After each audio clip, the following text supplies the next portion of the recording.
Himuta mga igala, mga chuy, mga chay, good morning. Kung kita ninyo no, ako nag-invest ko sa stock market. Ang stock broker kay Cole Financial.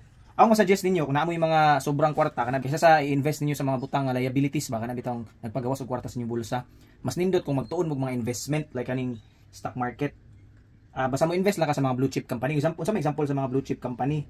Na mga blue chip company, muna mga company nga mga sikat na like example, BDO, sa Ayala Land, sa Robinson, sa Petron. Ano na ba nga maka-invest nga dili sa itong kwarta kay sa bangko man gud invest imong kwarta nimo di imong i-save yung kwarta diya. Gamay ra siya tubo, may ra siya kuan ba na interest ba or 1%, abot maka 1% per annum or dire. Kay after 5 years, bisag dili siya dali mo tubo yung kwarta, at least mo tubo siya. Pag-gain ko sa Jollibee, o naka-gain ko. Pero after ani kuan, ang market mo taas ra man gyud na siya. So eventually maka-gain ra gyapon ka. Kani mo inani nga type of investment after 5 years, diyan mo makita ang kuan sa ang pagtubo niya. Mga ways mo gani nga maka-earn kag income ani kay una-una so dividend, capital gains, and katulo kung mag-trading ka.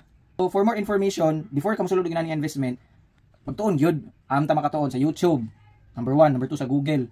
Di kung nakay mentor makaila mangutana ka. Ina investment nga imong sudlan, sa ano sa sudlan diha, studihan ginani mo or na kay knowledge. Ayaw sulod dito ko kay balo.